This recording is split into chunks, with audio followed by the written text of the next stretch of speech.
Hey gang, Captain Jim Ross here with Captain Matt Lee in the studio this morning. Appreciate you guys and gals tuning in, checking it out. Catch Your Memory every Saturday, and of course, if you miss it, you can always watch it right here on the YouTube channel. We appreciate you guys and gals, so enjoy the show.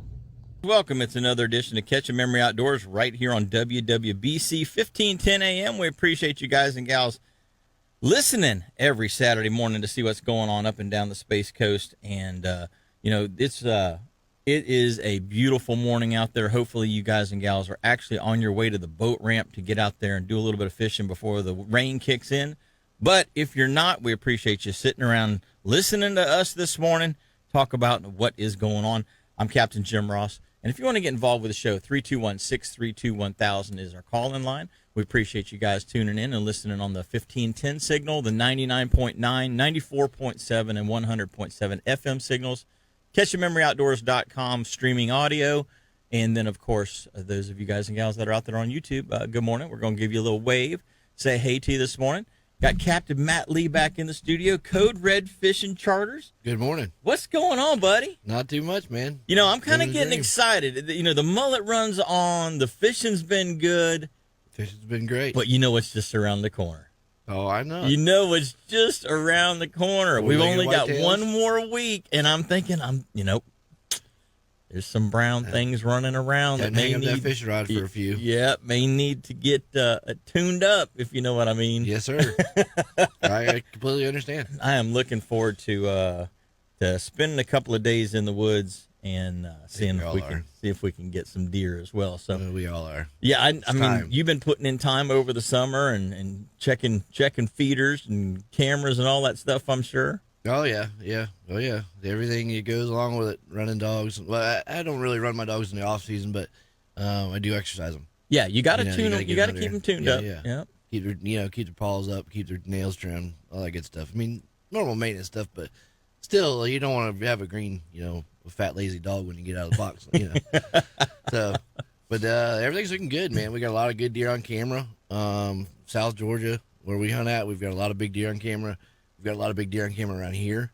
Some places that have shown up really big deer that shouldn't necessarily be there. Like whoa, that kind of deer. And now, what do you equate that to? I mean, think about it. I mean, you've been here your whole life. Sometimes it just happens that way. And then all of a sudden, this year, for some reason, there's some bigger deer than normal.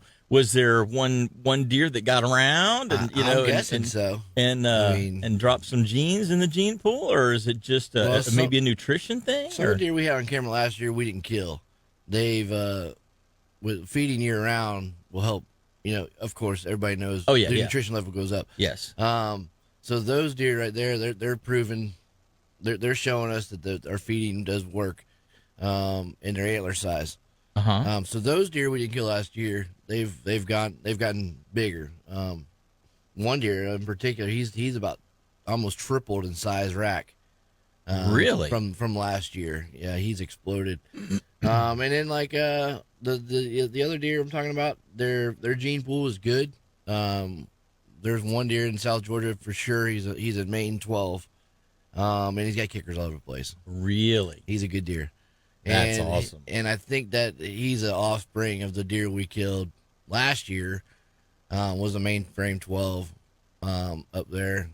But he wasn't as wide as this one is. He's got the same kind of characteristics, but he's a bit wider. I'll show you a picture of him. But he's a dang good deer. So last year, what did he show up as last year?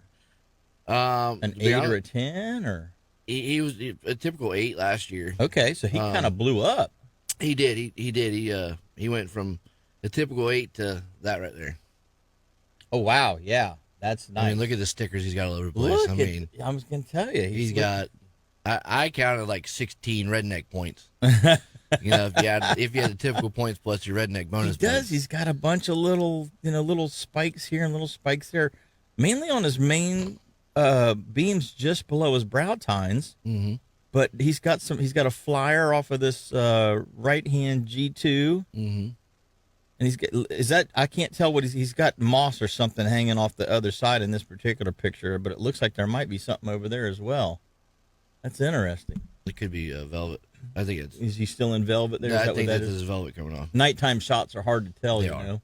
They are. But man, you can definitely see all those little, nubs and That's things. another look we got on camera. We just got really good ones. I mean, we You killed some do. really good ones last year. We've killed really good ones every year.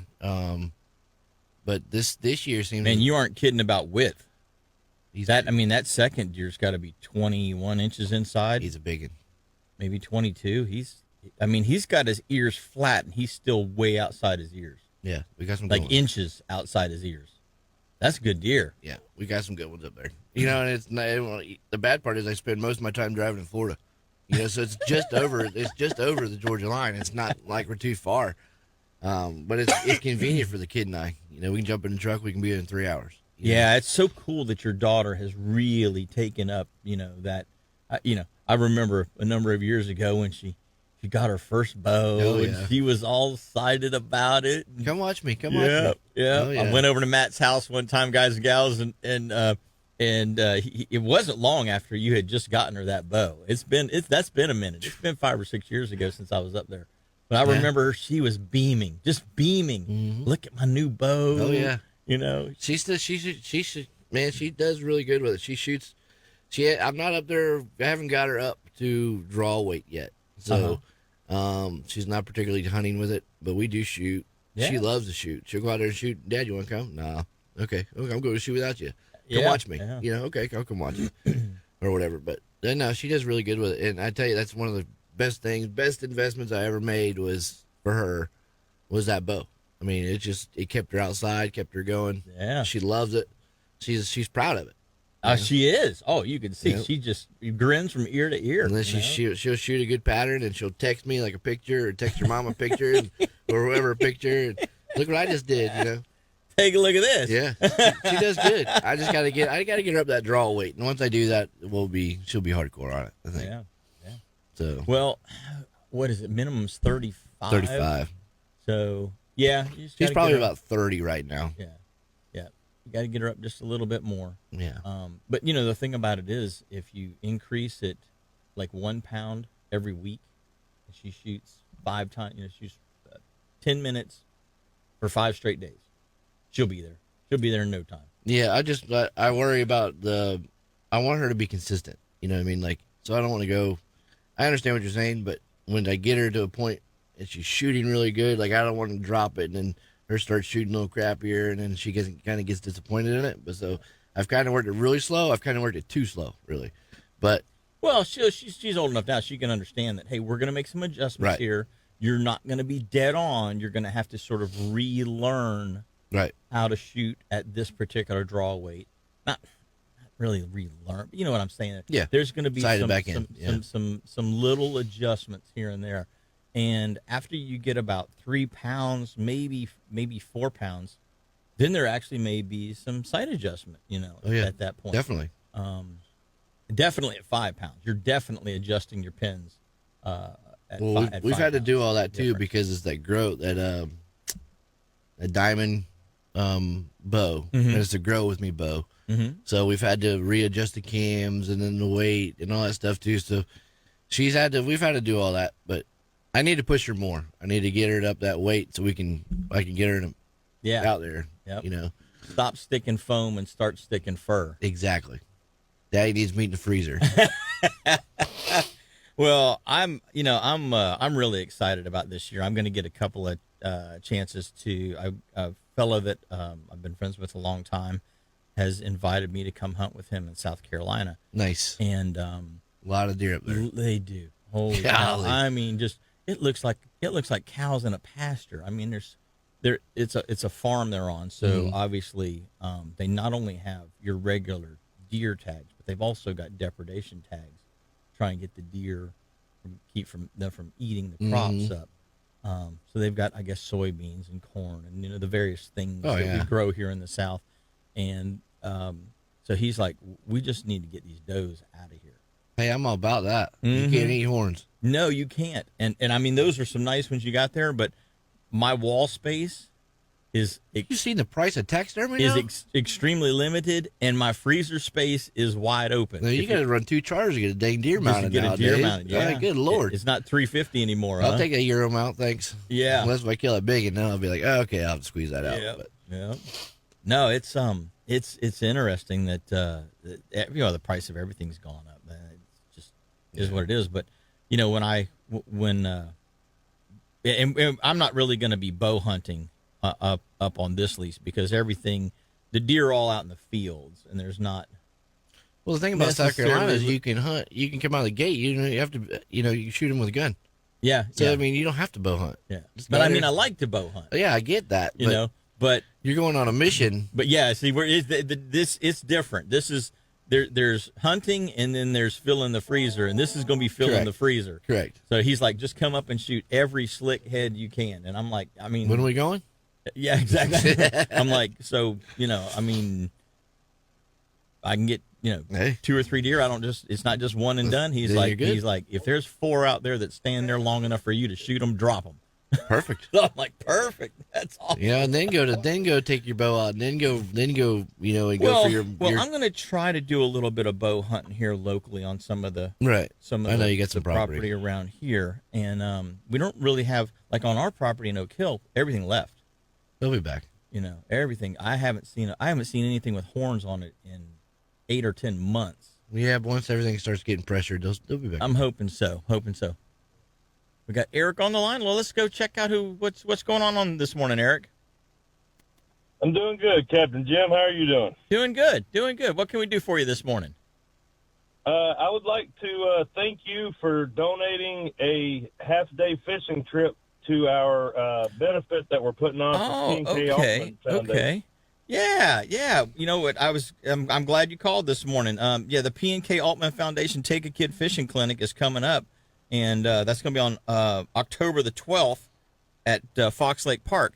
And so here's how this whole thing came around, Eric. I have a client who has been trying to get out for a little over a year with me. He had 3 days booked. He had to cancel those 3 days. He got sick.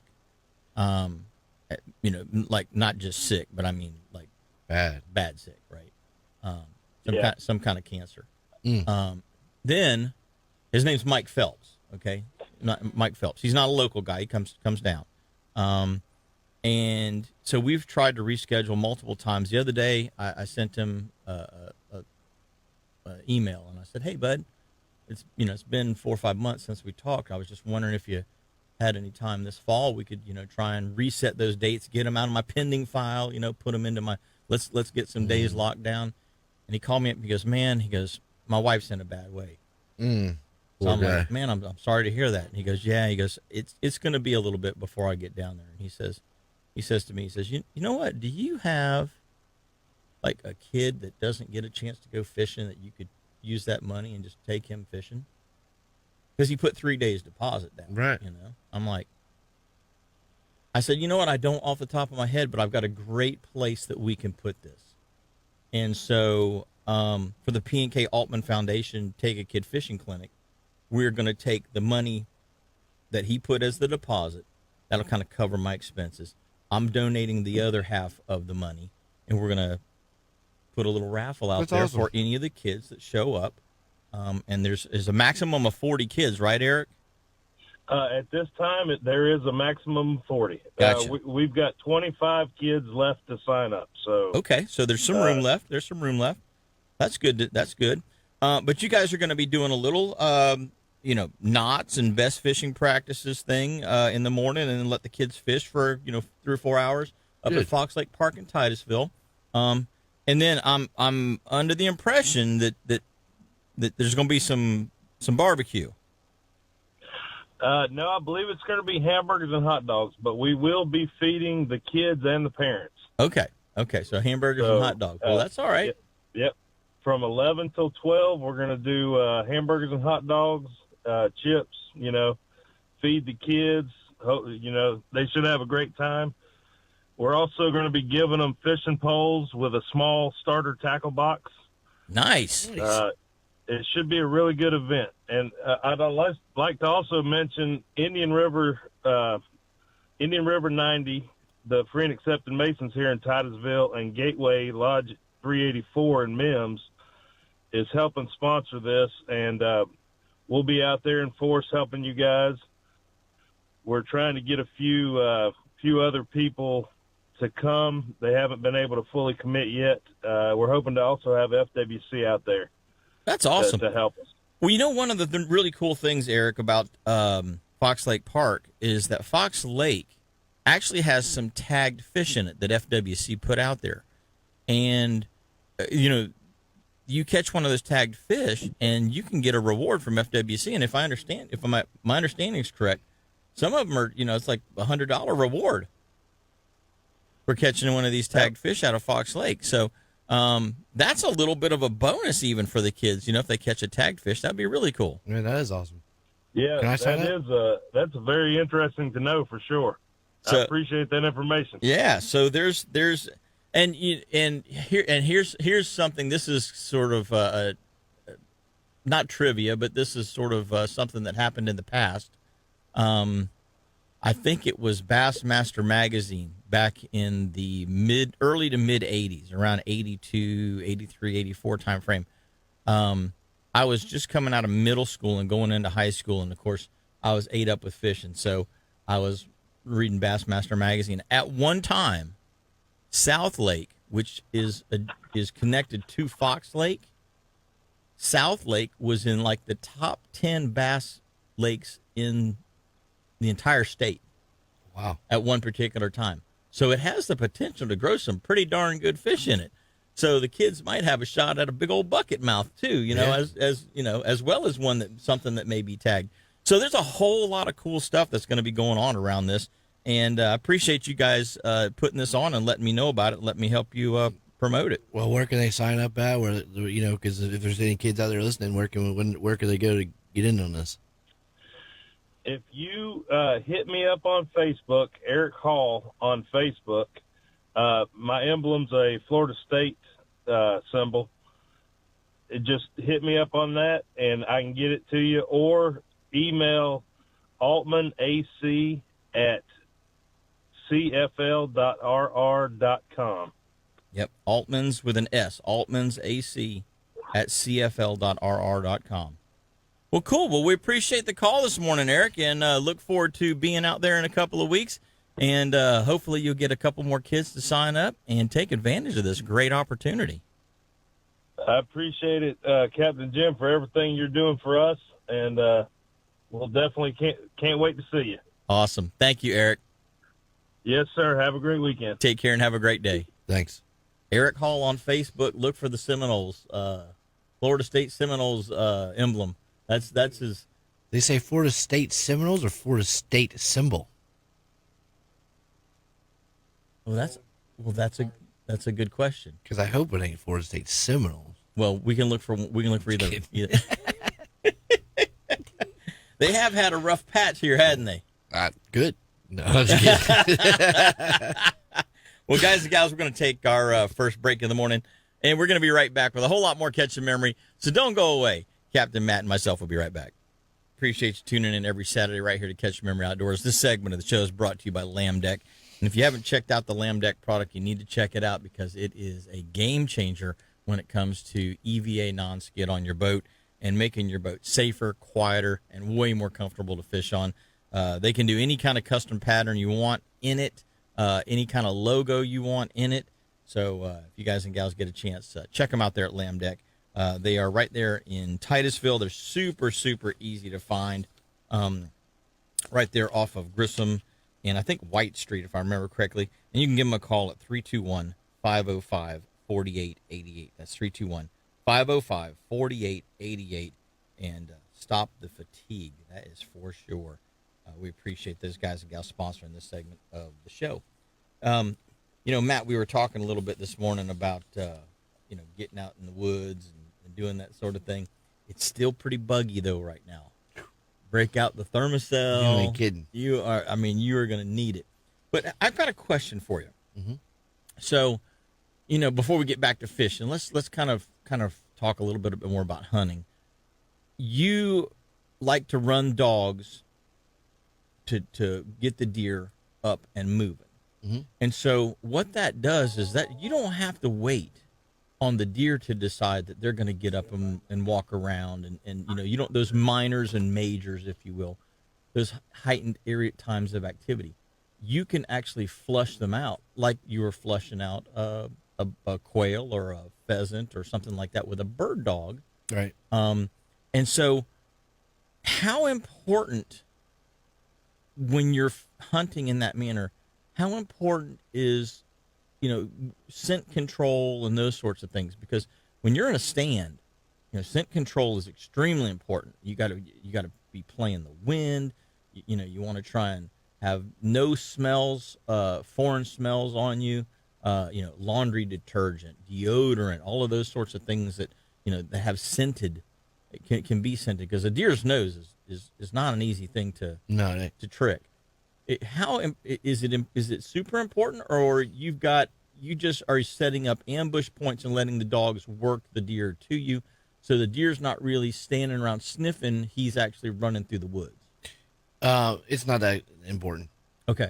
You don't really want to be sitting upwind of a crossing, where you think the deer's going to cross. You don't really want to be sitting upwind of it, because a lot of times they'll come in, and they're not always running 100 miles an hour. They'll get ahead of the dogs and stop, look, listen, smell. So a lot of times they'll smell you, and they'll turn back before you get a shot. Or they're smart, man. They are extremely smart animals. They can outwit you 9 times out of 10. they will, with a 15-headed dog on them, and they can somehow sneak by everybody there. It's just how it is. It's really just the luck. It's just luck, really. To get everything right. With scent control, no. Not as but important. You don't want to, like I said, you want to sit downwind of whatever it is you're hunting. So if the deer's going to cross, at a certain spot, get downwind of that spot and let him act like you're not even there. But you've also got, you got dog boxes and truck smells and kids running around with Cheeto fingers and, what I mean? So you got all kinds of foreign smells. So main thing is just play the wind. As far as that goes, but that you got to play the wind on everything you do as far as hunting. Right, so. Right. There's nothing different for any other type of hunting that you would be doing for deer, whether it's bow, gun, whatever. It doesn't matter. Yeah. Gotcha. Yeah, I was just thinking to myself, I'm like, the deer's crashing through the woods, and is he really paying attention? But I guess they are. Yeah. Mm-hmm. Well, let's go to the phone lines. Got Capt Mike Mann on the line. Good morning, buddy. What's up, brother? Good morning, guys. How are you, Matt and Jimmy? Doing good, man. Bud. Doing good.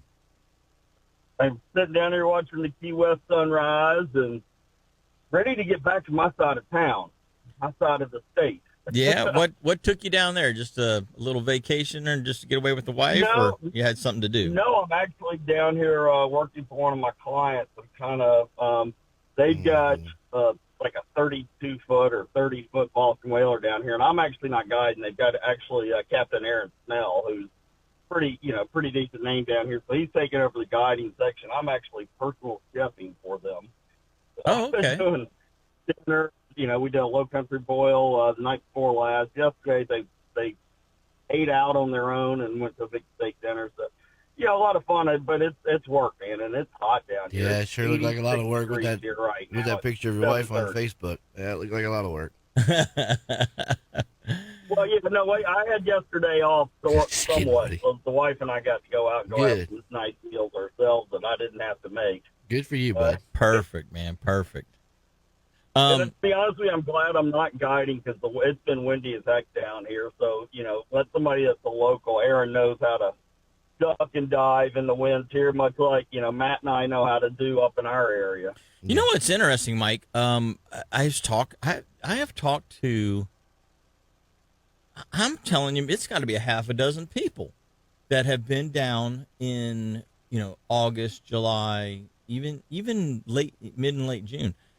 And there seems to be this year just an overabundance of wind down in that's what we had last the year. Keys area. That was us last year, the year prior. Yeah. Remember? I mean, ask Mike. Every day it was blowing. Well, a lot of guys are like, they want to go run offshore for the dolphin, and they're like, man, it's 4 foot at 5 seconds. Yeah. I mean, not that Yeah, it's not that it's not been this that here. It's been not as bad here, I guess I should say. No, I mean, but no. asked Mike. I mean, the what was it, a year ago? When it was like Every day. every day. I mean, it was blowing. It was like there was no calm days. And they had trouble getting pigfish last year. So if you've got pigfish, wind is great. I love wind when I've got pigfish. Yeah. You know, to a point, you don't Or want cut 30 bait, mile just an hour dead wind. cut bait. I mean, you know, because it's working for you. Yeah, or dead cut bait. It works. You can stay way off. You can put if you're using skunk bait, you can put the scent out there, and the wind, the current from the wind's going to carry it. So you can do pretty well. But then you flip over to tarpon fishing, and I don't like wind. Yeah, If I'm going to have wind, I want very light wind. I actually don't mind, that 5 to 7 knot. I'm fine with for tarpon fishing because that keeps them calm. You can still see them coming up. But split calm to me is my favorite because then you can see the little tip of their fins coming up. They don't have to be rolling hard. They can just be kind of doing that sitting there.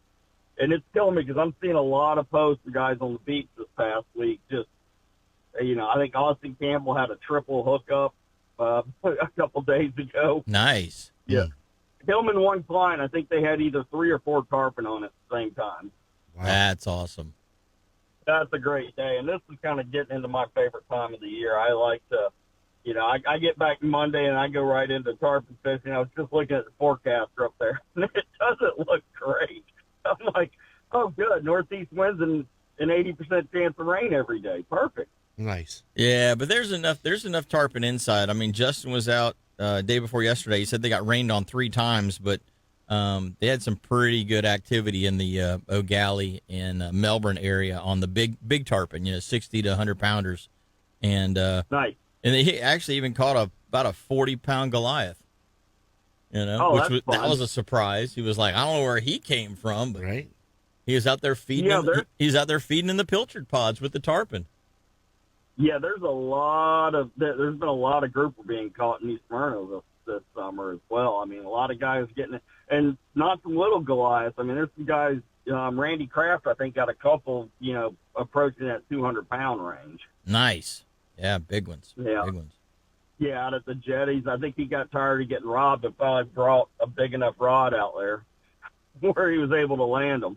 Yeah. But, it's been an interesting summer of fishing. And, down here I heard the sharks. I talked to Aaron Snell for a little bit. He said the sharks haven't been as bad this year.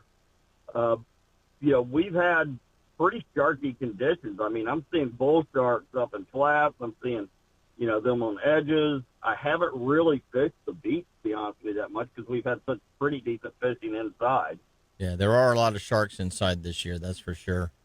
Justin and I were getting them up to about 130 pounds 2 weeks ago, 2 and 3 weeks ago down in Sebastian. Lot of big bulls. And you'd catch a 20, 25-pound jack and, a 125-pound bull shark would come and eat it. Yeah. Yeah, we've seen a lot and I don't know what's up where our shrimp boats are. Well, that's a good question. Good. We haven't had them all summer long. Maybe we're going to get them this fall. I don't know. It's been kind of odd not seeing them. Yeah. But I'm excited to get back and do some tarpon fishing and stay, trout bite's been real good. Next moon we got the full moon, but we got just a sliver right now, which is always a good time to fish for me. Yep. Well, Bud, we're pushed up against our next break. How does somebody get a hold of you when you get back into town? Yeah, I've got days open this month. You can give me a call at 386-295-5991. You can go right to my website, fatfishguide.com. You can book it right online. You don't have to wait till I'm back in town. Follow me on Instagram, CAPT Mike Mann with 2 N's, and Facebook, Fat Fish Guide Service. Matt, let me know where the fish are. I'll be back out there Tuesday. Call me. I'll let you know. All right, buddy. Be safe down there. Enjoy. I don't think we need to say it, but go dogs. Oh, God. All right, brother. Take care. See you, bud. Take care. Bye. Bye now. Hey, gang. We're going to take our next break, and we'll be right back with Captain Matt Lee and myself, Jim Ross, after these messages. Hey, guys and gals. Welcome back. This segment show is brought to you by Sun State Pest Management. If you guys and gals haven't been looking around, I guarantee you there's some bugs trying to get in your house. And if not, they're getting in the garage, And if not, they're making mounds in your yard. It's always something with these daggum Florida bugs. So get rid of them. Call Sun State Pest Management, have them come out and give you a little tune-up. Get rid of all those pests so that you don't have those problems. Sun State Pest Management can basically come out and take care of anything that you need taken care of. Other than bees, they don't seem to mess with bees. So, and right now I have a bee problem.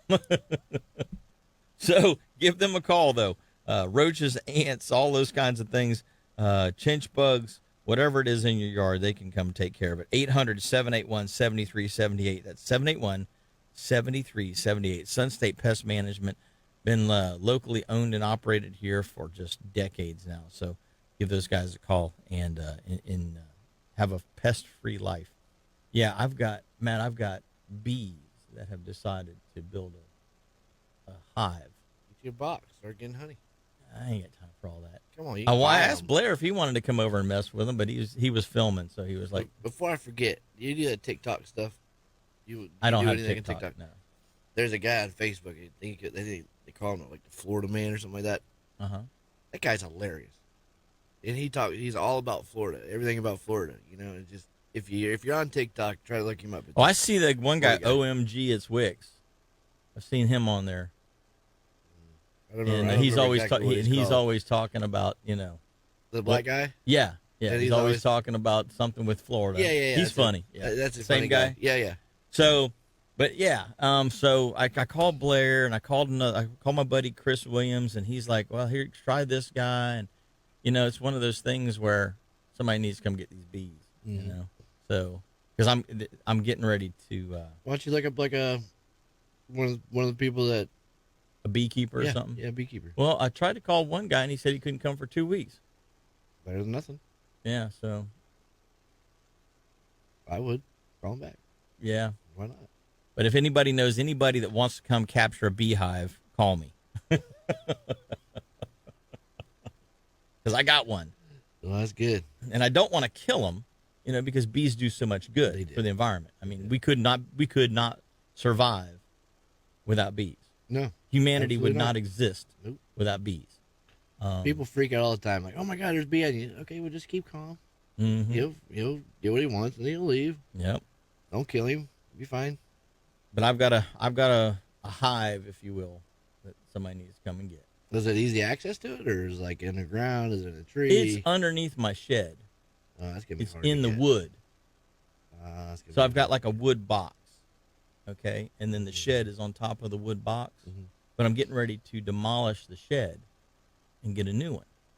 So it's no big deal if we, break up the box to get the hive out of it. It's gonna be hard to get, regardless. It doesn't matter if it's underneath the shed. I mean, I guess they could figure out how to do it or whatever. Well, once I take the shed off the top of it, you can just but do you think you can do that without agitating them too bad? Well, they got smoke. No, that's true. That's true. I see Blair go out there and smoke those bees, and man, they crawl all over him, but they don't sting him. It's weird. It's like that's how they do it, I guess. Yeah, it doesn't. So, actually, one day we were over at his house, and there was a queen that landed on the oak tree in his front yard, and the bees were all swarming around the queen. And so he went out there and captured that and put that in a box, and kept that hive for a while. That was kind of cool. It was cool. There's a lot. I was actually looking into it. The scientific stuff and all that they do, all that, pretty exciting. I mean, it's pretty like. And the honey, the honey he gets. He'll give me some honey once in a while. Holy cow, that's good stuff. We've got a guy next to the house there. I don't know whose it is, but he's got several boxes, and I started noticing bees around the house, like not like swarms, but like out. Yeah, like more than usual. And well, because you got a concentration. Well, and then finally I figured out there was boxes over there. Yeah, and I was like, oh, okay, that's why. But it's right next to the water, and like they pollinate everything, so no big deal. Just live with them. That's it. I don't have a problem with them. I don't either. My wife does. Well, she goes into anaphylactic shock. Oh, well, so there you go. And EpiPens are $600. You know what I'm saying here. So Do we get a captain's discount? I wish. Can I get on your guides program for EpiPens? So there's my dilemma. Is I don't mind the bees. I know that they're doing good, but we have medical concerns. Oh, well, most definitely. I mean, that could be an issue. I mean, maybe I should just make sure that she's up on her life insurance policy. Oh, 100%. You should do it anyway. Rob and I love you, darling. Don't listen to Jim. Love you, dear. No, just kidding. What's that? Prutisky insurance? Hey. It called Don Petrucci. Make sure I got her tightened up. Don't dial it now, Jim. Speed dial. Right? Oh, good Lord. Oh my goodness, I'm gonna get an earful when I get home. No, but that's the concern is that she has. Depends on if she's meeting us for breakfast because she probably gonna wait till you get home. Yeah, yeah, she has those issues, so we have to just be very careful. For sure. So anyway, that's the only reason that I really want them gone because they don't bother me. They're out in the yard and they're not bothering me in any way, shape, or form. But for her, it's it's a different story. And for anybody who has that type of an issue that you're highly allergic, then yeah, you got to be careful. For sure. Well, let's talk a little bit about the Mosquito Lagoon when we come back. Let's take a quick break here, and we're going to come back. It's on fire. It's on fire, mullet run going on. I'm telling you, man, I'm looking forward to getting back on the water this week. Guys and gals, we're going to take our next break, and then Capt, Matt, Lee, and myself are going to get into some fishing, so don't go away. Welcome back. We appreciate you tuning in every Saturday right here to Catch a Memory Outdoors. This segment of the show is brought to you by Engel Coolers.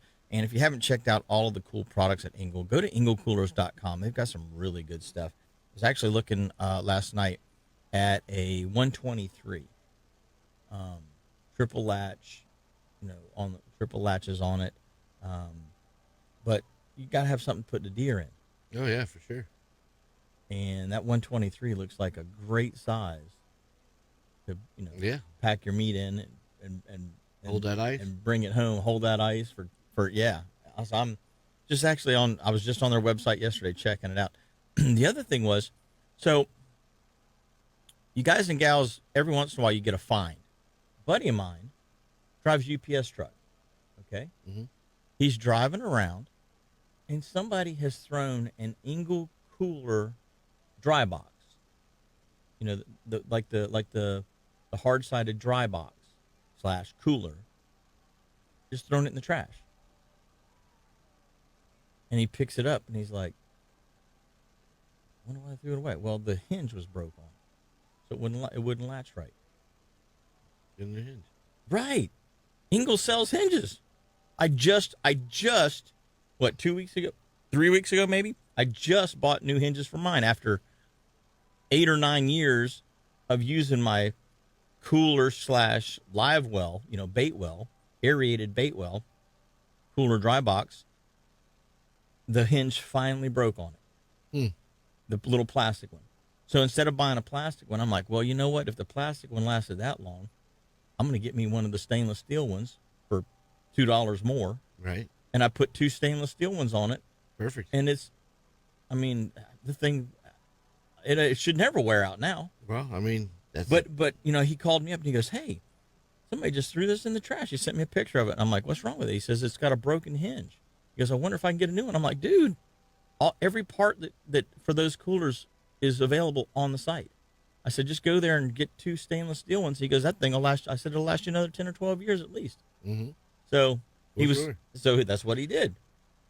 Perfect. Engelcoolers.com. I'm telling you, these things last and last and last. And if you do break something on it, they've got parts. Exactly. That's a good thing. So, engelcoolers.com. Check them out. We appreciate them sponsoring this segment of the show. You know what, Matt? Finger mullet run, actually the mullet run, is in full swing. Full-size mullet and finger mullet running down the beaches, coming through the lagoons, starting to see some of those topwater blow-ups that we like to see, especially along those shorelines. It's like, okay, it's that time of the year. Water levels starting to come back up a little bit, not much, but a little bit. It's been really low this year. Has been.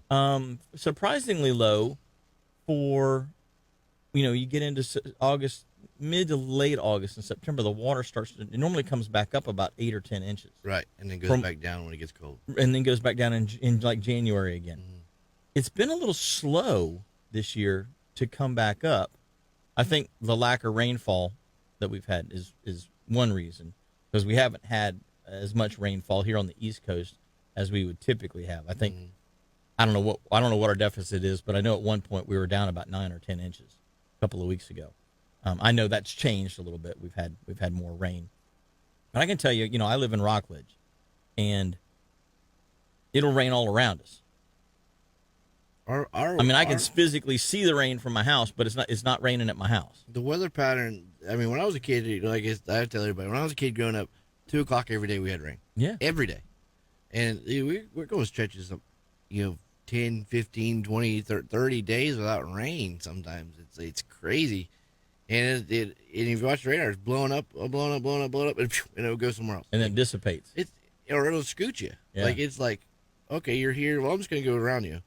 I mean, it's just so weird. Yeah, but you're right. We have not had the rain consistency we normally do. But there's a lot of funny things that have been going on in the lagoon this year, too. You've mentioned the little water. Well, we got a lot of grass. There's places where we've had grass in the past, and with sand pockets, and sand pockets aren't there. The grass has grown completely through sand pockets. Grown completely in. Yeah. Then there's other places with sand pockets. Don't get me wrong. I mean, there's just it's changed a lot. We still have schools of redfish running around.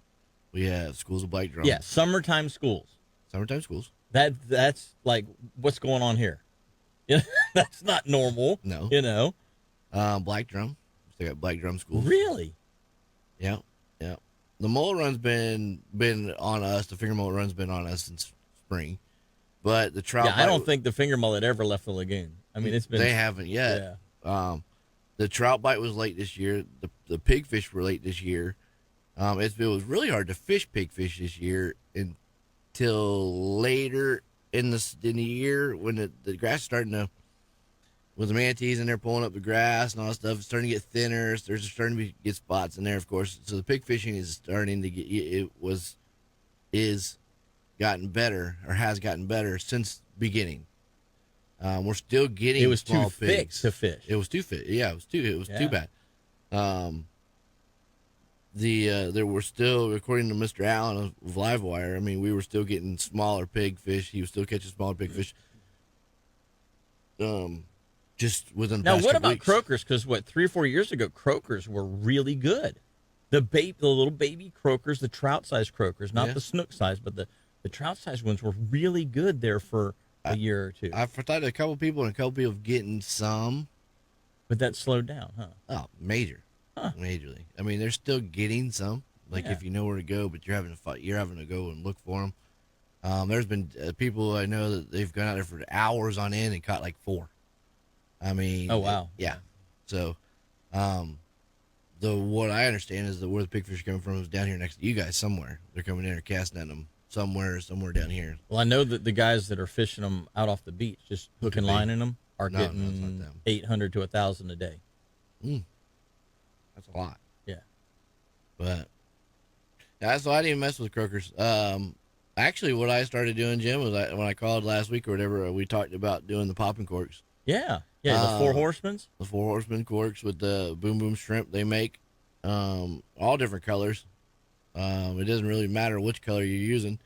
But I went way up on my trout numbers, doing that and floating across the flats that didn't have a lot of sand in them. Mm-hmm. And then what I was doing is I was taking my pigfish and I was saving my pigfish for after I got my limit of trout. I'd go in to find redfish, and then I'd cut the tails off those pigs because they'd flutter right on top of the grass, and they'd come by and they'd hammer them. Gotcha. And then we were still catching, we were catching some good trout doing that as well. Back with the reds.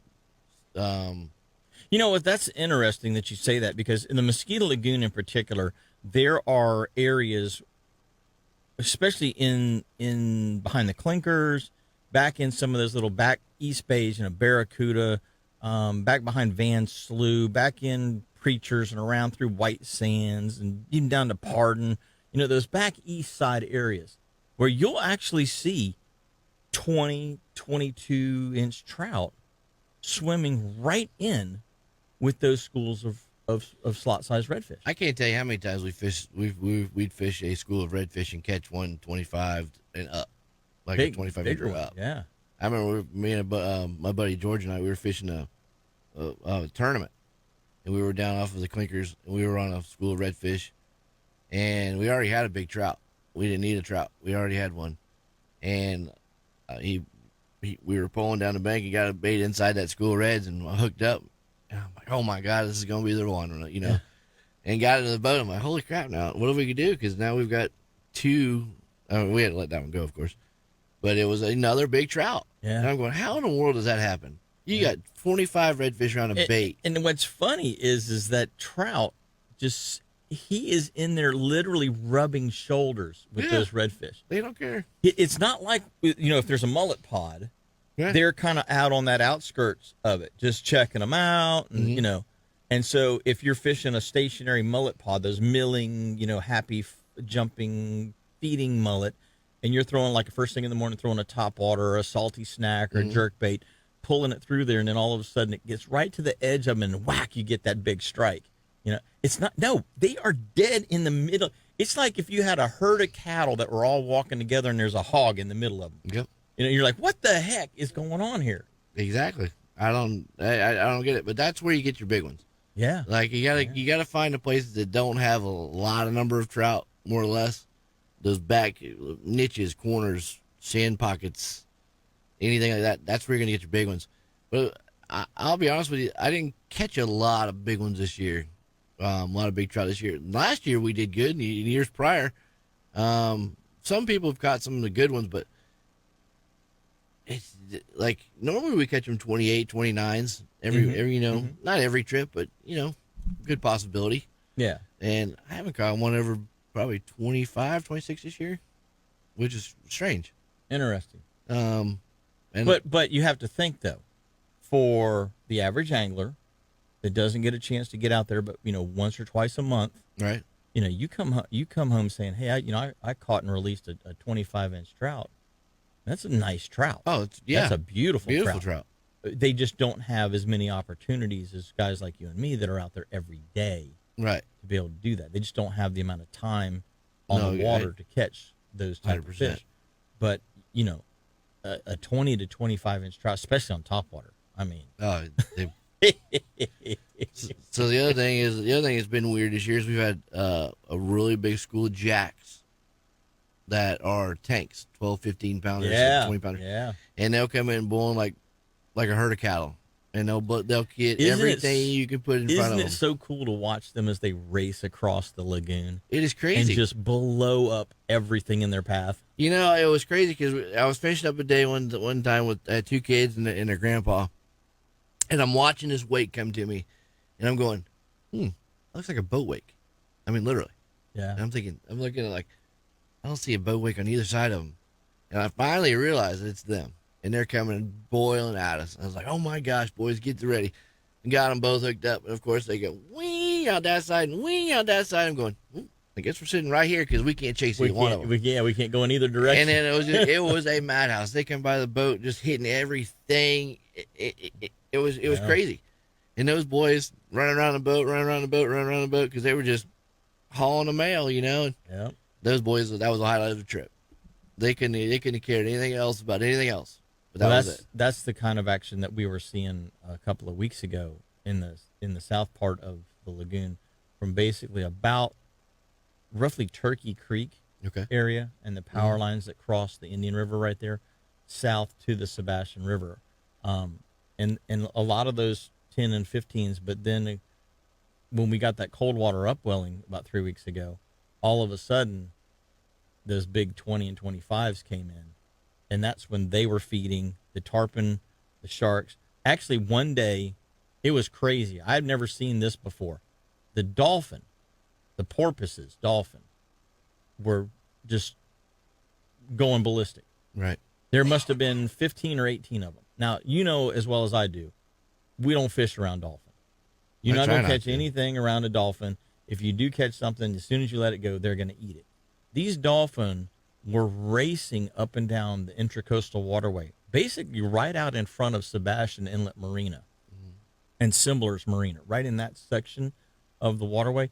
They're racing up and down, just absolutely destroying the pogies that are in there, throwing them up in the air, blowing up. I mean, just going crazy. Imagine a dolphin feeding frenzy, and imagine in your mind 15 dolphins just going nuts. I can't believe the amount of dolphins we have. In that, there were bull sharks, like I said, 100, 150 pounds. There were 20 and 25-pound jack crevalle. There were tarpon up to 120 pounds or so, 60 to 120 pounds. Everything that morning was just destroying the pogies. And it was one of the craziest scenes I've ever seen, to see the mammals and the fish all together. And then, of course, the birds on top of that. You had pelicans that were just pounding the water. There were frigate birds working over the top of that melee, which you never see in the lagoon system. Makes you wonder how we have a pogie left. Yeah, and then, of course, the cormorants that were swimming around with them. It looked like something out of National Geographic. It was absolutely nuts. But, because we get on the water as much as we do, we get to see things like that once in a while that I just shake my head and go, wow, that was amazing. Well, guys and gals, we got a whole nother hour of Catch a Memory coming at you right after this break, so don't go away. Captain Matt Lee and myself, Jim Ross, are going to be right back after these messages. Welcome back. We appreciate you tuning in every Saturday right here to Catch a Memory Outdoors. This is the second hour of the show, and we are excited to talk about what's going on in the Mosquito Lagoon with my special guest, Captain Matt Lee. But right now, we're going to take a quick pause, and we're going to go to the phone lines. We've got Lisa Fitzgerald from CCA calling in this morning. Good morning, Lisa. Well, good morning, Captain Jim. Good morning, Captain Lee. Good morning. Yeah, so excited to see what really is happening in Mosquito Lagoon. And although there's some great happenings, there's still a lot of work to be done. Well, you know what? Just on a quick segue, CCA has for years now been doing oyster restorations there. Yes. And, of course, redfish restocking around the lagoon, not necessarily in the lagoon, but north of Mosquito Lagoon proper and west of Mosquito Lagoon proper in the Indian River side. So those fish are filtering over to that good habitat that has come back in the Mosquito Lagoon this year. Well, and, not only that, but the clam restoration that's going on in the Indian River, not in the lagoon, Mosquito Lagoon, but in the Indian River, definitely all that area is starting to really look good. I'm so thrilled to be a part of it and to have been able to work with Blair to really get the initiative going, since we already had oysters being replaced back into the ecosystem. I just think,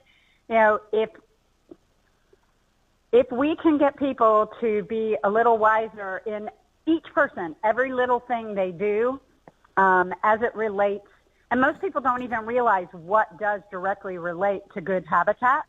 They don't even realize, like where I live, people are still spraying Roundup and don't understand, we're in the center of the state. That can't affect anything. Well, unfortunately, it still does. And we don't even know the true effect of Roundup on and how long it lasts and where does it go and what does it do. So I could get on my soapbox, Jim, and we could be here for the rest of the show. So. Well, before we go any farther, the Mosquito Lagoon is looking extremely good right now due to many, many restoration efforts through local people and through organizations like CCA. But we started off the show, Matt and I started off the show kind of talking a little bit about hunting season because it's just around the corner. And before we brought you on the air, you had something interesting to share with us. I'd like you to share that with the rest of the group here, if you will. What are you looking at right now? So I'm sitting having my coffee in my captain's fighting chair on my back porch, and I am watching 2 8-point bucks spar with about 5 or 6 satellite bucks around them. And then I just had march in 5 gobblers. Every one of them has over a 9-inch beard. But they are my yard ornaments. They're my, they're my pets, so they have sanctuary at my home. Unfortunately, people around me do not. Yeah. As soon as I get off this call, I'm heading out to my lease. I'm solo right now. Lo is out in Nevada elk hunting. So I had a big tree fall across the lane that goes out to where I hunt. And if I don't get it down, I can't hunt next weekend. Yeah. So I got to go out. Chainsaw time, huh? Yep. Yeah. Is your lease start down of your here, or where's your episode. lease at? Pardon me? Where's your lease at? Florida, Georgia?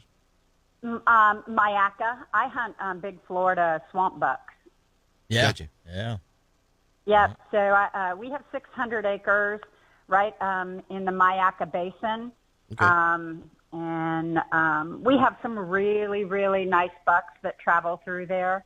I get them on game camera. I only archery hunt. So, last year I killed a beautiful 8-point there. There was a gorgeous 10, and he's still around. So I'm hoping me and Jim can come out and help you take care of those problems. Pardon me? Me and Jim would be happy to come out and help you take care of this problem. Matt actually was showing me a picture of a deer that they had on camera last year that they believe was an 8 or a 9. And this year has blown up into a 12 with a bunch of little stickers and flyers coming off of it. It is a beautiful. Now, this is a South Georgia lease that he's on, but it is a beautiful looking deer. So, I'm eating up with fishing and hunting. So, dang it, this job keeps me from doing as much as I want, but I get a little. And speaking of the job, we have concluded Star, and we have a lot of great winners. Some of them come from your coast. Some of them come from the West Coast. We have 12 youth scholarship winners that are going to take home $100,000 in college scholarships, which rounds out $1 million that CCA will have awarded in college scholarships through the STAR program and through the support of Real Tree Fishing. Over there, your Florida Sport Fishing Association and Strike Zone have awarded a scholarship every year to a youth from Brevard County. So there are a lot of really great organizations supporting the efforts of the STAR competition. Oh, there sure are. are. All of that culminates on October the 12th, and that is being held in Citrus County at Sweet Citrus Acres. So if you have an RV, if you have a tow-behind camper, if you have a motor coach, you can come over and stay right on property and walk to the venue. There are complimentary cocktails, dinner, entertainment, and be a winner. Because let me tell you, the swag bag that you're going to get when you come to this event will blow your mind. It's impressive, huh? It's impressive. We have a gorgeous shirt that is from Sodium Fishing Gear there in Crystal River. We have a tumbler from Paddle Tails Waterfront Lodge. They're complimentaries of them. Every swag bag has it. Then Fish Bites has some product in there. All of our partners have provided something. So it's going to look like a swollen tick on your table, your swag bag. So I just got a post on our feed, our Facebook feed. Donald Waberman, he's listening to the show. Donald lives over on the west coast of Florida, and he was saying that from what it looks like, there was not. And I thought there was one, but he says there was not an actual tagged redfish winner. Wasn't there? That is correct. So no. So somebody caught one here just within the last week or two, but they weren't registered either? They were not registered in the competition. Wow. So what happens, a lot of people say, oh, my God, you have all these boats. What happens to those boats? Mm-hmm. And, that is the reason that we are able to award $1 million in college scholarships. Those boats are actually sold, and then that money goes right back into our scholarship fund. On the years that I cannot get someone to underwrite our scholarships, $100,000 is a lot of money. Yeah, sure is. When we can't get them to underwrite our scholarships, that money from the sale of those boats, a portion of it goes into the scholarship fund and a portion of it goes into our habitat fund. So the good works that you see being done all over the state of Florida come from support from the STAR competition and those boat manufacturers like Contender, Capt, Microdraft Skiff, Spider Boats, Can-Am, Sea-Doo. All of these companies do this in order to support the conservation efforts as well as the youth scholarship funding. So they are aware that when they provide us with those boats, that we are able to turn that, if they don't get one, they are turned into funds that support the scholarships and the habitat. Now, real quick, Lisa, before we go to this next break, is that something that you can, like, I could buy a raffle ticket for, or how is that done? No, those boats go directly on sale. So, for instance, currently we have, if anybody needs a Carolina skiff, reach out to me. We have a beautiful Carolina skiff 18 with a 90 Yamaha on it up for sale. That's a $35,000 boat. The ticket price on it right now, it's at Ingman Marine over in Punta Gorda for $25,000. Wow. Yeah, that's a steal. Brand new, never been on the water, never been titled. These other boats are also going to be on sale. The Capt, the Spider, the Contender, and the Can-Am Sea-Doo will also go on sale, and we will have those out on sale. And you can purchase those directly. That will not be a raffle. Okay, gotcha. So the prizes are redistributed into those other areas because of the 15 or so people that caught a tagged redfish. None of them were able to take it home because they weren't registered for STAR this year. And, you know, it breaks my heart. Some people registered on the same day they caught the fish. But you have to be registered before you catch the fish. Yeah. You know, it's I caught a tagged redfish. I'm going to enter. I'm going to go sign up for STAR now. Now I'm going to enter. Well, I've even had people. So, I mean, this is even more heartbreaking. I've had several people this year request a refund of their entry into the STAR competition after it's over because they didn't catch a tagged redfish. Really? Yeah. So, you know, there are all kinds of people out there. That's you know, I guess you just can't I don't even know what to say. Make everybody happy. I don't even know what to say to that. I want my $40 back because I didn't catch a tagged redfish. Yep. Wow. Yep. I don't even have a response for that. I mean, there's the same people that call you. That blows my mind. I just went ahead and gave them their money back. You know, I'm not, and anybody else who requests it right now, you're not getting your money back just because you heard it on the radio. No. Yeah. But I will apply it to a ticket. If you want to come to the awards ceremony, it is October the 12th. The tickets are on sale on our website. Just go to the website. Right when you come on, it will say purchase awards tickets. Perfect. And it's going to be an amazing event. We have live entertainment, great food, complimentary drinks from Papa's Pilar, cash bar otherwise, but most of our drinks are all complimentary. If there's something special like a cosmopolitan or a margarita or something like that, you're on your own. So everything else we provide. Well, Lisa, we appreciate everything that CCA does, all the hard work that you guys and gals at CCA put in, and I'm still blown away that somebody would ask for their entry feedback. That's amazing. There's something I want to throw out there, Jim. I know a lot of companies in your area listen to your show, and I would like to suggest we used to release 8 tagged redfish in your coastal county. Unfortunately, your Economic Development Council did not support us this year. Okay. And therefore, we only released 4.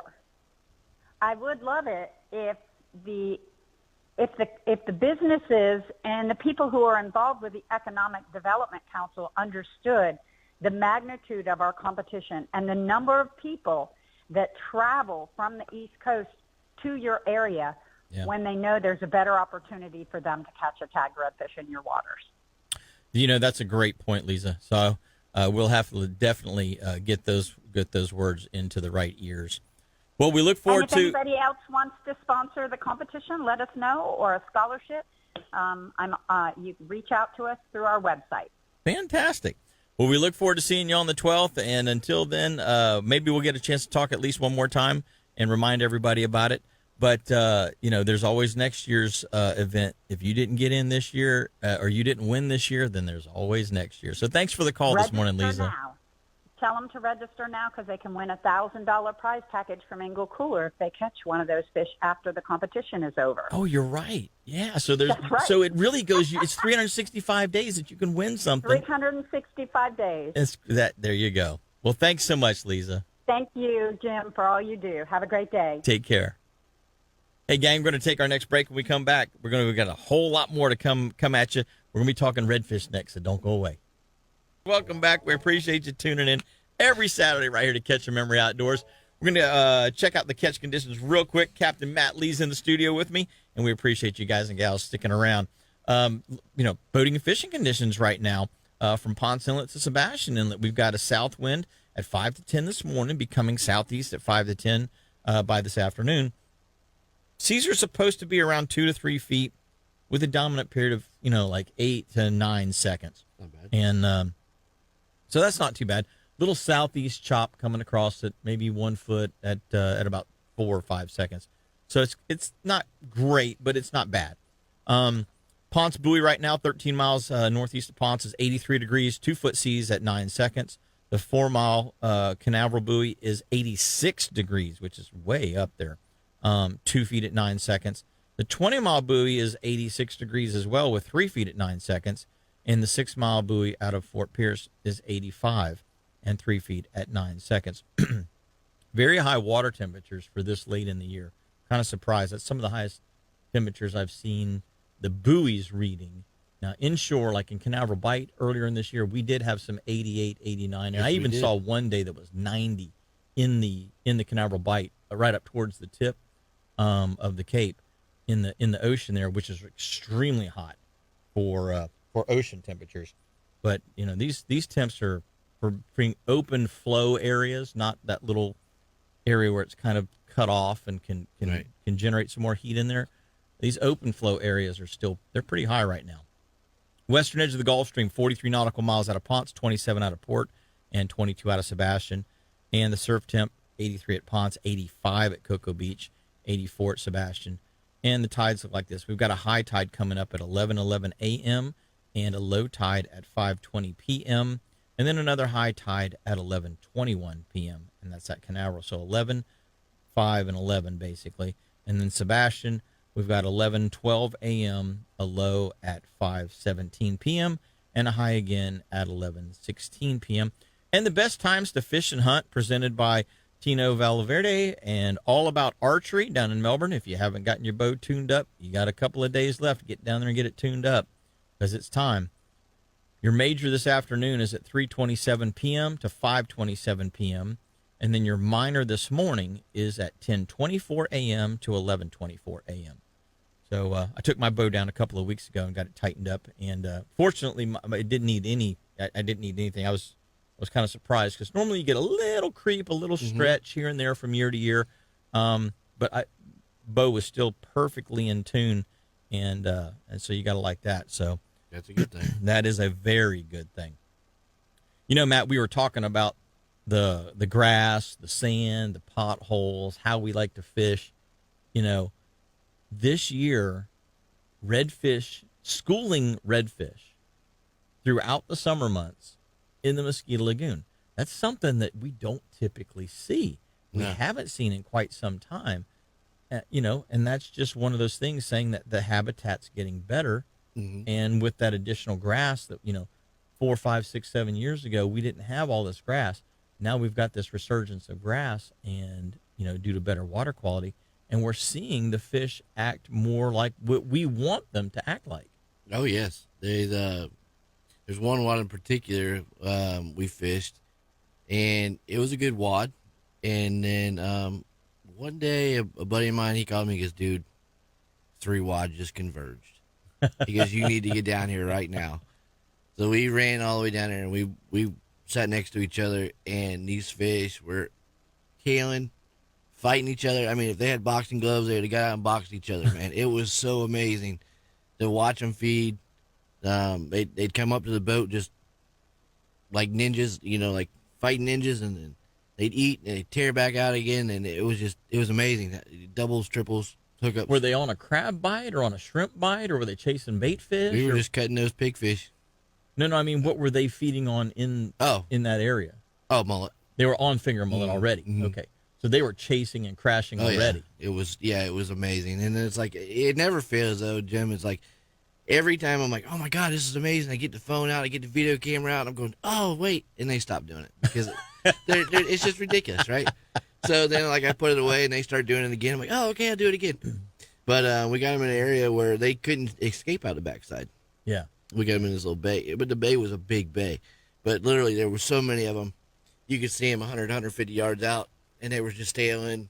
They were just, and you could just watch them. It was almost red, like back in the day when you actually saw a big school.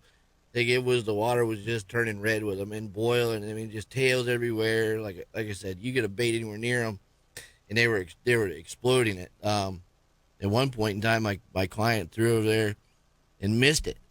And as he's reeling it back in, I was like, just hang on a minute. They're still coming around. Yeah, they're gonna turn. So he did, and that pigfish it was already dead. Just floated, and all of a sudden I watched him just come up, boom, and he's like, oh, I got him. Like, no kidding, buddy. It was only 5 feet, but I got to watch him eat like that, man, and it was something special. When the fish are schooling like that, one of the main things that an inexperienced angler will do is they will start to push. They'll start to pressure that fish. They get excited, and so what you were mentioning there, just kind of sitting back, they'd run off, they'd regroup, they'd settle down, they'd start doing their feeding again, and then they'd work right back to you again. That's one of the things that is so hard to, even today, it's hard to get it through even our minds, as much as we see these scenarios, to not over pressure the fish and push them out of the area that they want to be in. Well, that's what I tell everybody. Like, when I go in on a school, I'm going to find them. I'm going to work my way into them. I'm going to give them time. And I'm going to work my way back to them, and I'm going to get in that area. And then I'm going to let that school work to me. Yeah. And if and then there's some, cases and days where they won't. So you do have to get aggressive with them and push them. But, and you'll get a few of them, but those days, you can't do nothing with them. Yeah. You just go in there and get your fish and go somewhere else, because they're not going to settle down. And, they'll eat, but they won't settle down. They won't settle in that bubble. I tell everybody, like, you got to get in that bubble. If you can get in that bubble and you get them to settle down, you'll catch a lot more of them. One of the most aggravating times that I ever had as a guide was, there was another guide, and he was well known for run and gun type tactics. Okay. I know a few of them. And so I've got a fly guy on my boat, and we've got I'm sitting on the edge of a bar, and we've got a school of 35 to 45 inch redfish that are swimming up the bar, going about 100 yards from us, stopping, turning around, and coming back down the bar. Every 10 or 15 minutes, we're getting a shot, a legitimate shot, right? The proper, with the proper angle as the fish are coming to you. We're getting that shot. We're hooking a fish. School keeps on going down the bar. We land the fish, release it. School turns around, starts coming back. We did this for about 2.5 hours, and we had a really nice morning going. We had some beautiful fish, and another guide saw that we were on them and came in, warp factor 5 on the trolling motor, chased them down the bar, turned around, chased them back up the bar, and I'm going, dude, what are you doing? Yeah. And I could see the other places he was fishing. I could see what he was, spot hopping here, there. When he saw those fish, he came over and basically just kind of blew them up, if you will. Right. So I hollered at him. I'm like, dude, what are you doing? Right. They're happy. Quit chasing them. Just sit right over there. Just sit right there. They'll be back in 15 minutes, and you can catch one. Okay? No, got to get them. Hard on the trolling motor. Chasing them down the bar. Chasing them all the way down into the deep water. They circled back around, came back up onto the bar because that's where they wanted to be. He chased them all the way back by us, and I was like, that's it. I told my guys, like, put the fly rod down. Put my and I'm on power pole. I'm just power pole down and just letting the fish come to me. Mm-hmm. Picked the power poles up, turned my trolling motor on high, and got right beside him. Gunnel to gunnel with him, and ran those fish all the way down the bar. As he's casting, he's casting for his customers and then handing the rod off. Casting for the customer, handing the rod off as we're chasing these fish down the bar. And he's like, "What are you doing? What are you doing?" And I'm like, "The same thing you're doing. I'm being, ridiculous." But, yeah. Okay, I didn't say quite that. I think there was some stronger language, but it was one of those things where I sat there and intentionally ran the fish around until they would not eat anymore. And he's like, "Man, what? You're wrecking it." I was like, "Dude, you came in on me and wrecked it." Yeah, that's one thing we don't do. We don't just go in on people, man. And I chased him down the bar. And here we are side by side chasing him down the bar. Turn around, chase him back up the bar, chase him down the bar. And we got them so agitated they finally went way out in the 5-6 foot of water and sunk down and didn't come back up, which was what I wanted. I'm like, if you're going to come in and wreck this fishing scenario for me and be that inconsiderate and not listen to reason, then I'm going to be unreasonable too. And, I hate to be that way, and I hate being that guy, but it's like, if you're not willing to listen to me and respect me any more than that, then I'm not going to have any respect for you either. Right. And nobody's going to catch fish at this point. Right. So it's frustrating that those things have to occur, and I'm hoping that nobody that ever listens to this show is that guy. You may make an accident. You may come around an island and all of a sudden there's a guy poling and he's on a school of fish right there, and you're like, "Oh crud! Sorry I didn't see you." Whatever happens to be, accidents that happen. Things but happen. When you but to intentionally do it, I mean, oh my goodness. Anyway, there's so many fish out there, and there's no need for all that. You're exactly right. Go find another school of fish. Go find something else. Yeah, don't ruin somebody else's day to try to make yours. Anyway, we're going to take our next break. When we come back, we got a whole lot more catch your memory, so don't go away. We're going to be right back with Captain Matt Lee and myself, Jim Ross. Welcome back. This segment of the show is brought to you by Petrucci Insurance. Nobody likes paying for insurance, so make sure you give Petrucci a call. Have them do a rate quote for you. Check out your life, life, auto, or home insurance. They do some recreational boat policies as well. For those of you that have boats out there, you can get them to check that out as well. But make sure you get tuned up on that, and they can see really nice folks over there. Yeah, you can see if you're paying the right amount versus the coverage you're getting. So give Petrucci Insurance a call, 321-632-1200. That's 632-1200. So today's cleaning solution segment is not actually a cleaning solution. It's one of the things that really helps me though. In my day-to-day usage. So if you guys have tackle bags and they have zippers on them, or if you have foul weather gear with zippers on them and snaps on them, they have a zipper lube. It's a very, very lightweight lube, and you can put the zipper lube on the little snaps, keeping them nice and lubricated so they don't get all corroded and stick and then rip through the material. The zippers themselves, how they want to freeze up. Mm-hmm. I've got little bags where I keep my kingfish rigs in. I've got little bags that, I keep little tackle bags and things that I use. And, you put that Starbright zipper lube on there, man, it's night and day difference. Well, I'm glad they finally came out with something like that, because I've gotten so PO'd with the you end up zippers and you stuff. end up getting a pocket knife out and cutting. Yeah, I just use Ziploc bags anymore because it doesn't make me upset when the zipper tears off and you go, "Oh crap, I'm gonna get this open." Yep. So check it out at starbright.com. They have got something for everything. But you guys and gals are gonna really like that.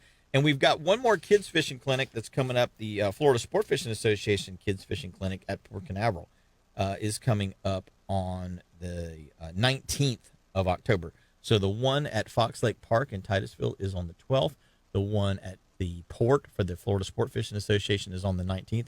So it's a great time to be getting the kids out and doing some fishing clinics, letting them get out and fish, free rods and reels for the kids, tackle boxes in some cases, other prizes, all kinds of cool stuff. So you can check that out at Florida Sport Fishing Association Kids Fishing Clinic.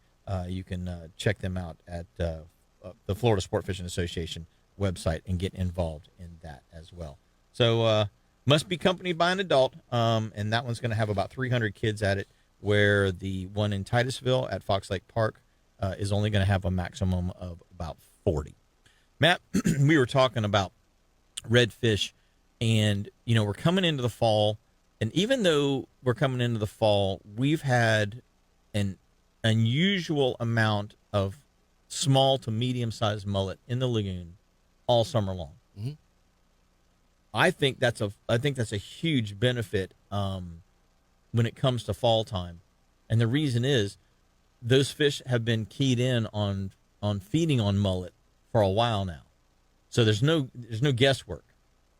Are they going to eat a mullet today? Are they not going to eat a mullet today? They've been keyed on them on it for a while, mm-hmm. And so with this mullet run happening, the fall mullet run happening, and bringing even more mullet in, you know, in addition to the redfish and the trout. I mean, like you were saying, we're seeing schools of jacks. We're seeing you catch some really nice snook, mangrove snapper, various other species as well in the Mosquito Lagoon. One more thing real quick. There's another fishing clinic going on for kids today. Oh, yeah? Up in Spruce Creek. If you go on the Southern States Hunting and Fishing Magazine or whatever, 9 to 12 today, Bushman Park, free rod and reel for the first 100 kids. Nice. No registration needed or whatever. It's from children 5 to 15. Come with their... And who puts that on? Surf Fishing Challenge, A Fishing Hole, Southern States Fishing Hunt Magazine, Fish Florida, Ultimate Marine, but it's a Halifax Sport Fishing Club. Gotcha. Just wanted to throw that out there. One thing I've been seeing a lot this year too is a lot of blue crabs. That's a good sign. That's a very good sign. And the other day, I saw a blue crab, and I promise you, he was every bit of 10 inches across his back. I mean, he was a monster. But yeah, the mullet run has been really good. The only problem with that? He didn't have any Old Bay on him. I don't like to eat him anyway. Like, you can have him.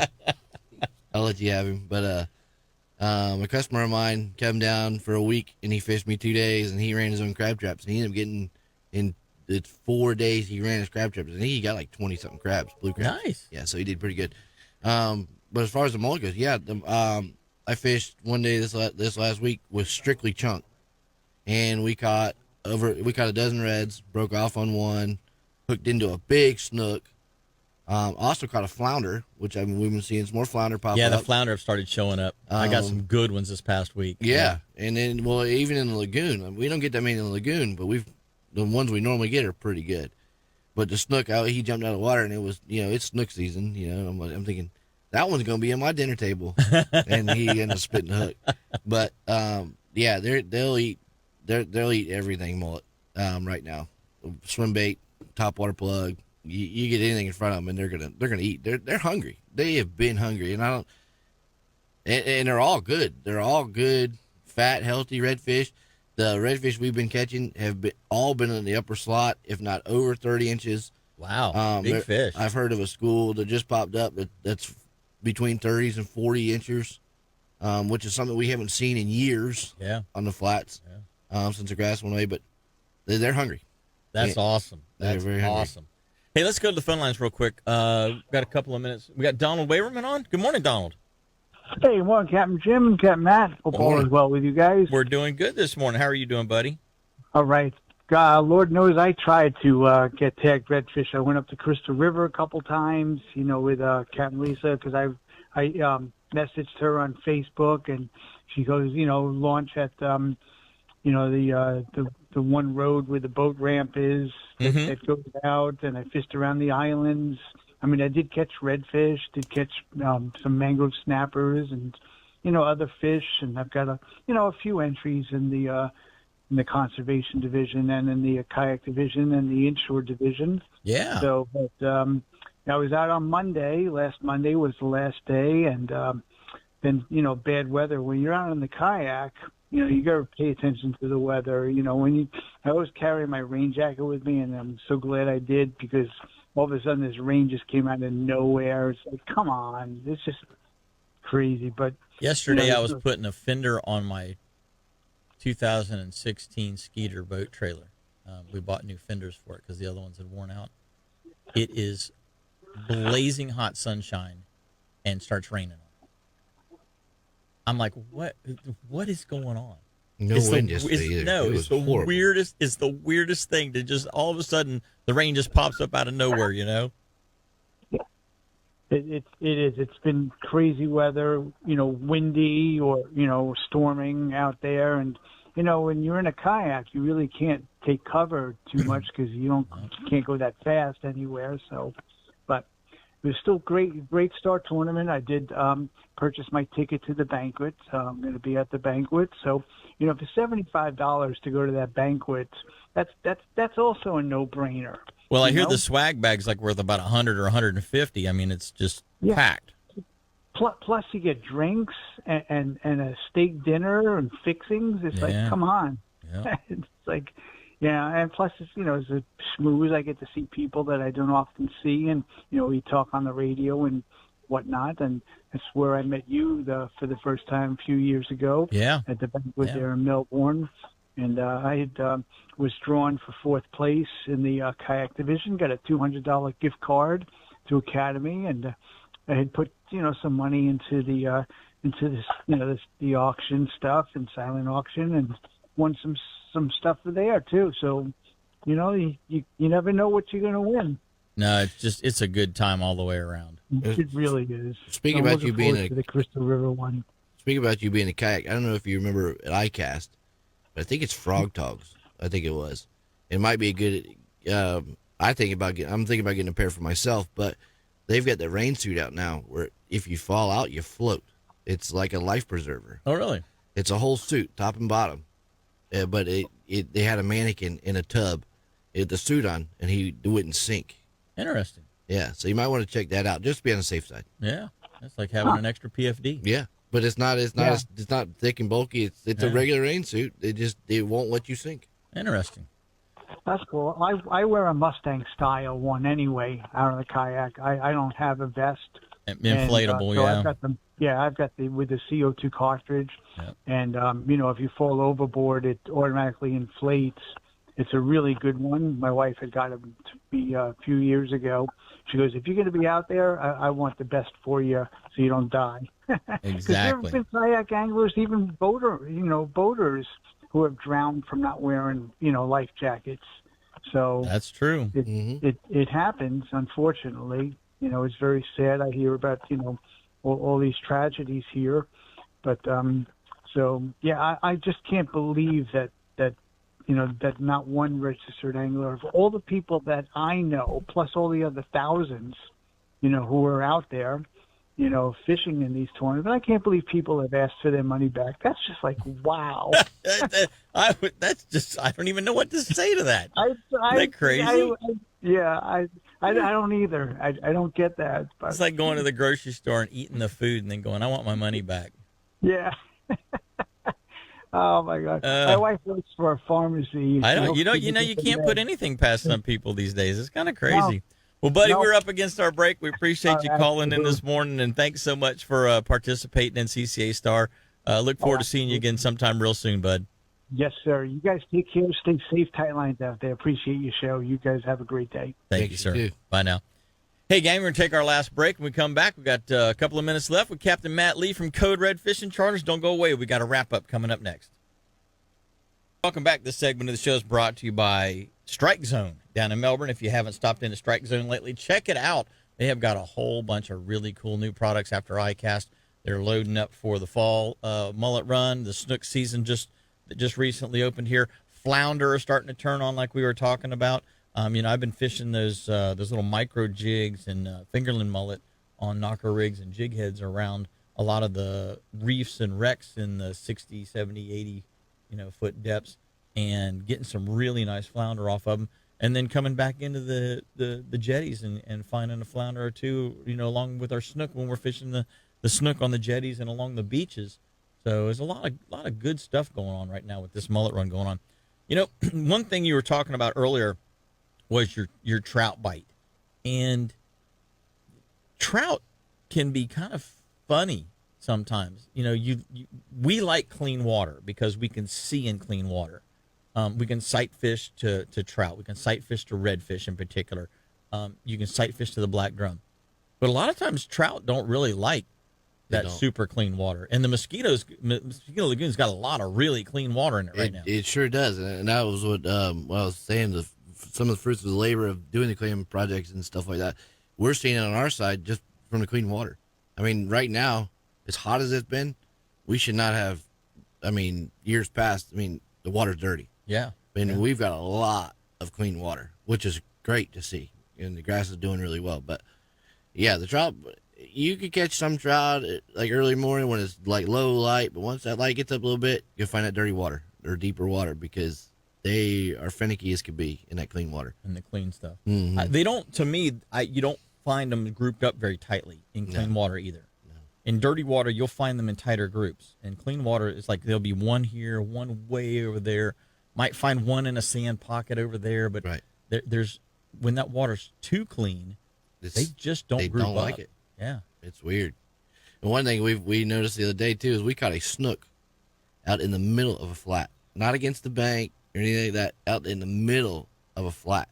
And I'm like, that is unreal. He wasn't a monster by any means, but I'm like, you're not supposed to be here, buddy. Yeah, don't you know the way the rules are written? You're not. Yeah. You're supposed to be under that mangrove, or you're supposed to be, next to that lay down. Yeah, something. He's out in the middle of a flat like a trout. I was like, oh, you got a nice little trout. And I'm looking, like, and I ain't no trout. I think the line all the way down his back. Well, what's crazy? It hasn't happened so much in the last couple of years, but in years past, the number of in the winter time, the number of grouper that you could catch out on the flat in the Mosquito Lagoon, especially in the southern part of the Mosquito Lagoon. You would actually get gag grouper out in the sand holes or out on the drop-offs, and that's just an uncanny. You're like, it makes no sense whatsoever that these fish should be here, but they are. Years ago, a buddy of mine's dad, we were fishing a redfish tournament, and he saw something blowing up, some mullet, so he threw a mullet over there, and I think he ended up catching a 27-inch grouper on a flat. Yeah, dude, you're not supposed to be here either. Like, it's weird. Just lost. And we said about the mangrove snapper, when we use those popping corks and stuff, we have a lot of like little fish falling up and stuff like that.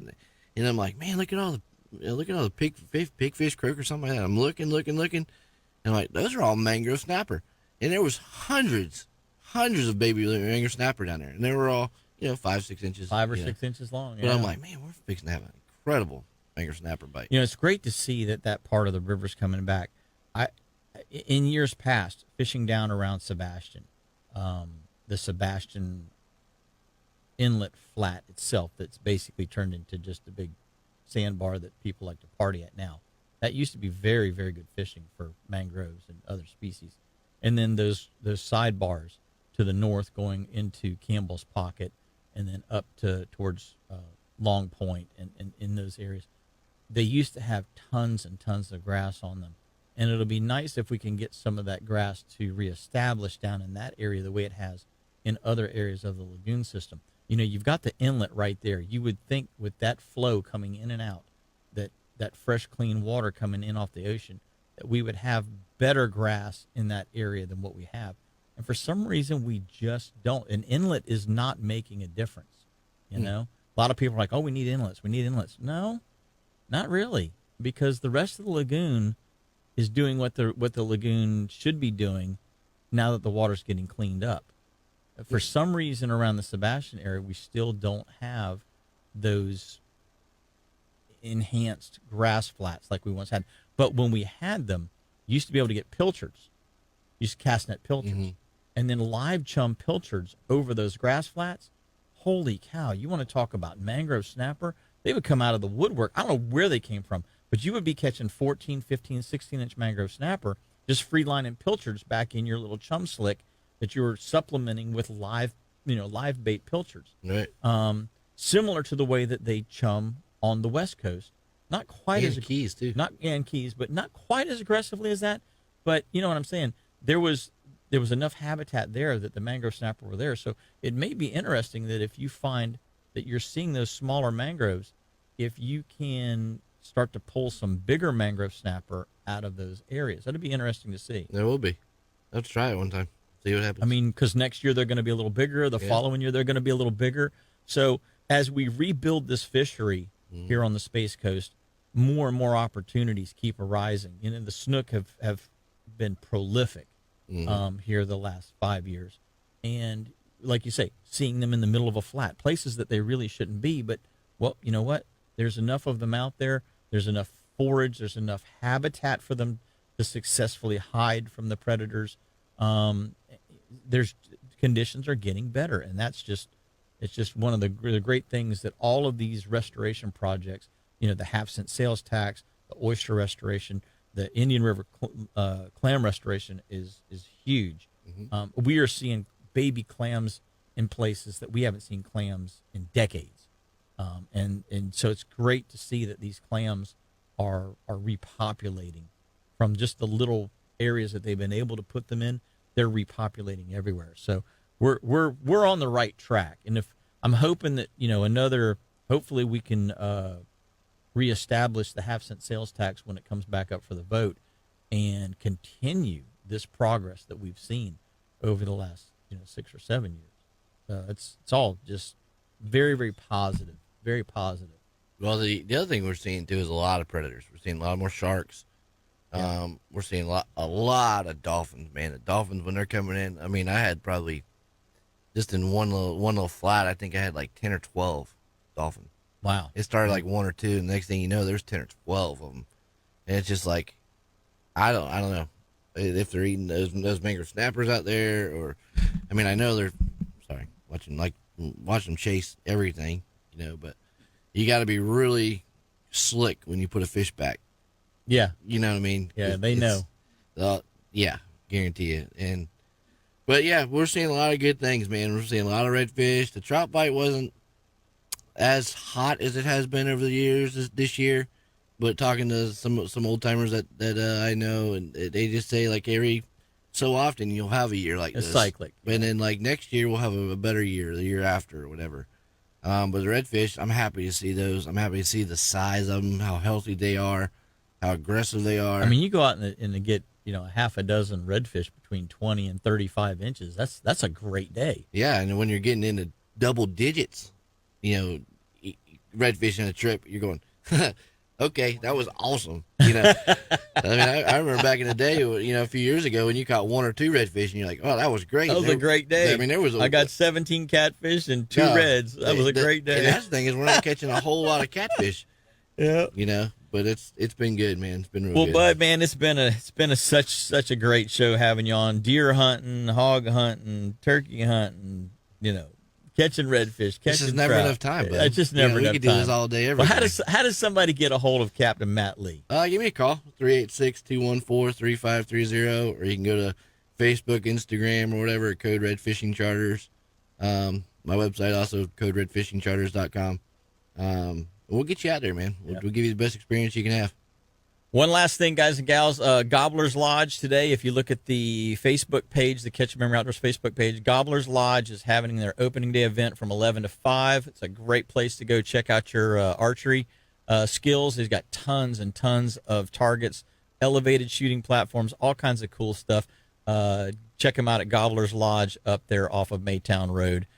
You guys and gals can get more information on the Catch Memory Outdoors Facebook page. Until next week, do exactly what we're going to do. Captain Matt and I are going to go out there and catch ourselves a memory.